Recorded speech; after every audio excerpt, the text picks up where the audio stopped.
अगर मैं कहूँ कि ये पूरन पोली मैंने बिना चने की दाल को भिगोए और पकाए बनाया है तो क्या भरोसा करोगे? जी हाँ, आज की जो पूरन पोली है बनाने के लिए आपको चने दाल को ना तो पूरी रात के लिए भिगोने की जरूरत पड़ेगी और ना ही इसे कुकर में पकाने की। फिर भी ये फुली फुली सॉफ्ट मुंह में जाए ऐसी घुल जाए पूरन पोली फटाफट बनकर तैयार हो जाएगी। इसके लिए ना तो आपको ज्यादा मेहनत करनी पड़ेगी और ना ही ज्यादा समय लगता है। तो अगर इस फेस्टिवल में आप पहली बार पूरन पोली बनाने का सोच रहे हैं या अगर आप बिगनर भी हैं तो ये easy to made puran poli खास करके आपके लिए है। तो चलिए इस गुड़ी पड़वा में ये टेस्टी सी पूरन पोली बनाकर इस फेस्टिवल का मजा दोगुना करते हैं। तो सबसे पहले हमें यहाँ पे आटे को गूंथकर तैयार करना है, जिसके लिए मैं यहाँ पे 1 कप आटा ले रही हूँ। इतने आटे में आपकी 5 से 6 पूरन पोली आराम से बनकर तैयार हो जाती है। अब इसमें हम डालेंगे स्वादानुसार नमक, पाव छोटा चम्मच हल्दी और 1 छोटा चम्मच तेल डालकर सबको हमें अच्छे से मिक्स कर लेना है। यहाँ पे मैंने हल्दी डाली है क्योंकि इसका जो कलर है बहुत ही अच्छा आएगा। आप चाहो तो बिना हल्दी के भी इसे बना सकते हैं। अब इसका ना हमें सॉफ्ट सा आटा गूंथकर तैयार करना है, जिसके लिए मैंने यहाँ पे पानी लिया है। तो पानी हम थोड़ा थोड़ा करके डालेंगे और आटे को बढ़िया से मसलते हुए गूंथकर चिकना कर लेंगे। बढ़िया सॉफ्ट सा आटा हमें गूंथकर तैयार कर लेना है। अच्छा, आप यहाँ पे चाहो तो आटा मैदा जो भी इस्तेमाल करना चाहो वो यहाँ पे ले सकते हैं। बस आपको एक बात का ध्यान देना है, जो भी आप यहाँ पे इस्तेमाल कर रहे हो ना वो अच्छा बारीक पिसा हुआ होना चाहिए।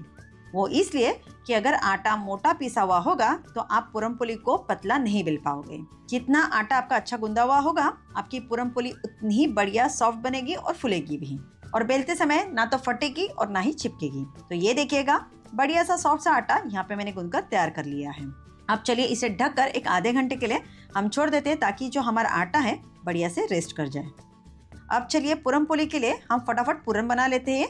1 कप रोस्टेड चना दाल ली है। ये जो है ना ये चने के दाल से ही बना हुआ होता है, बस ये भुना हुआ होता है।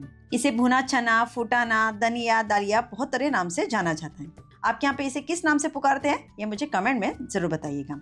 तो यहाँ पे मैंने 1 छोटा चम्मच ना ये मिक्स पाउडर लिया है। इसमें इलायची, जायफल और जो सूंठ होता है उसका इस्तेमाल किया है। तो इनका एक मिक्स पाउडर बनाकर मैं अक्सर अपने घर में रखती हूँ, क्योंकि अक्सर जो है मैं पूरन पोली बनाती रहती हूँ। आप चाहो तो इसे सेपरेट भी डाल सकते हैं। अगर आप अलग से डाल रहे हो तो आपको यहाँ पे 2 हरी इलायची लेनी है। आपको पाव छोटा चम्मच यहाँ पे सौंठ यानी कि सूखे अदरक का पाउडर लेना है और चुटकी भर आपको यहाँ पे जायफल डालना है। नटमेग बहुत ज्यादा इस्तेमाल नहीं करते, थोड़ा सा काफी होता है।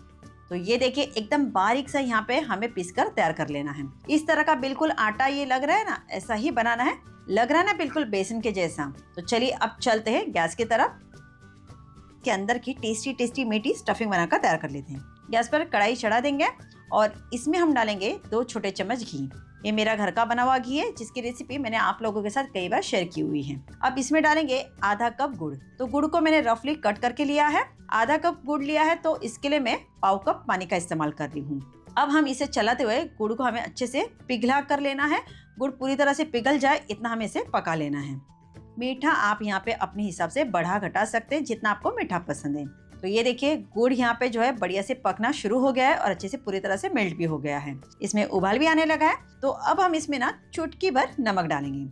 जब भी आप कोई मीठा बनाते हैं तो उसमें चुटकी भर नमक जरूर डालिएगा। थोड़ा सा नमक डालने से जो आप मीठा बना रहे हैं ना उसका जो स्वाद है वो काफी ज्यादा बढ़ जाता है। बस इतना ही हमें इसे पकाना है, इससे ज्यादा हम इसे नहीं पकाएंगे, क्योंकि हमें यहाँ पे गुड़ की बहुत गाढ़ी या फिर 1 या 2 तार वाली चाशनी नहीं बनानी है। अब यहाँ पे देखिए मैंने गैस की फ्लेम को बंद कर दिया है और ये गर्मा गर्म जो गुड़ की चाशनी हमने तैयार की है इसी में अब हम फटाफट ये जो भुने चने का हमने पाउडर बना के रखा था इसे हम इसमें डाल देंगे। देखिए ये जो गुड़ की चाशनी है ना ये काफी गर्म है, तो जब हम इसमें भुने चने का आटा डाल देते हैं तो बढ़िया से वो फूल जाता है। लगातार चलाते हुए इसे हमें मिक्स करते जाना है। जैसे जैसे आप इसे मिक्स करते जाओगे आप देखोगे कि इसका जो टेक्सचर है बिल्कुल चेंज होता जाएगा। ये देखिए गाढ़ा होना शुरू हो गया है। पहले कैसे था और अब देखिए कितना गाढ़ा हो गया। देखिए इस तरह से जब हम चम्मच इसमें खड़ा कर रहे हैं ना तो ये आसानी से खड़ा हो रहा है, यानी हमारा जो पूरन है एकदम परफेक्ट बना है। अगर आपको लगे कि ये पतला ही है, गाढ़ा नहीं हो रहा है, तो आप एक 5 मिनट के लिए धीमी आंच पे इसे थोड़ा सा पका ले तो ये आराम से गाढ़ा हो जाएगा। वैसे यहाँ पे मुझे जरूरत नहीं पड़ रही है। चलिए अब क्या करेंगे, इसी में छोड़ देते हैं, थोड़ा सा ठंडा हो जाए। गैस को मैंने ऑलरेडी बंद कर लिया था जब मैंने भुने चने को डाला था उससे पहले ही। चलिए अब हम आटे को चेक कर लेते हैं। अब हम इसके ऊपर 1 छोटा चम्मच तेल डालेंगे और फिर से इसे ना हम थोड़ा सा मसलते हुए गूंथकर तैयार कर लेंगे। आटा देखिए इस तरह का एकदम स्ट्रेच होना चाहिए। इस तरह से जब आटा आपका बना रहेगा ना तो आपकी पूरन पोली कभी भी नहीं फटेगी। आराम से आप इसे बेल पाओगे और ये बढ़िया से फूले फूले पूरन पोली आपकी बनकर तैयार हो जाएगी। अब इसमें से हम थोड़ा सा आटा लेंगे, थोड़ा सा हमें फैला देना है, जैसे हम पराठे के लिए बनाते हैं बिल्कुल वैसे। देखिए कितना सॉफ्ट आटा हमने गूंथ कर लिया हुआ है, आपको देख के पता चल रहा होगा। अब जो स्टफिंग यानी जो पूरन हमने बना के रखा है वो भी देखिए यहाँ पे ठंडा हो चुका है। इसका भी थोड़ा सा पोर्शन लेंगे और नींबू के साइज का लगभग इसका बॉल बना लेंगे और इसे इसके बीच में रखकर चारों तरफ से आटे को अच्छे से कोट कर लेना है। वो भी एक्स्ट्रा आटा है उसे हटा देंगे और जो रखा हुआ आटा है उसमें मिला देंगे। अच्छे से जो पूरन है वो हमारा इसके अंदर स्टफ हो चुका है, कहीं से भी ये बाहर नहीं आ रहा है। चलिए अब इसे हम सूखे आटे में लपेट लेते हैं और बढ़िया से इसे बेल लेंगे। आप इसे तेल लगाकर भी बेल सकते हैं, वैसे कोई जरूरत नहीं पड़ेगी, बिना तेल के भी आराम से बेला जाता है। तो देखा ना आपने, एकदम इजी है इस पूरन पोली को बनाना। जब भी कभी मन करे आप इसे फटाफट बनाकर खा सकते हैं। कभी जल्दबाजी हो, झटपट पूरन पोली बनाना हो, कोई मेहमान आ रहे हैं, कुछ खाने का मन कर रहा है मीठा, ये जो पूरन पोली वो बनाकर खा सकते हैं और इंजॉय कर सकते हैं। टेस्टी भी है और हेल्दी भी है। तो इस तरह से गोल गोल पतली पतली रोटी हमने यहाँ पे बेल कर तैयार कर ली है। बड़ी आसानी से देखिए ये बेल जाती है, कहीं से भी ये ना तो फटी है, ना टूटी है और ना ही चिपकी है। स्टफिंग भी जो हमने अंदर भरी थी वो भी अच्छे से पूरे रोटी में फैल चुकी है, अच्छे से नजर भी आ रही है। अब चलिए फटाफट इसे हम सेक भी लेते हैं। तो तवा यहाँ पे हमने ऑलरेडी गर्म करने के लिए रखा हुआ था।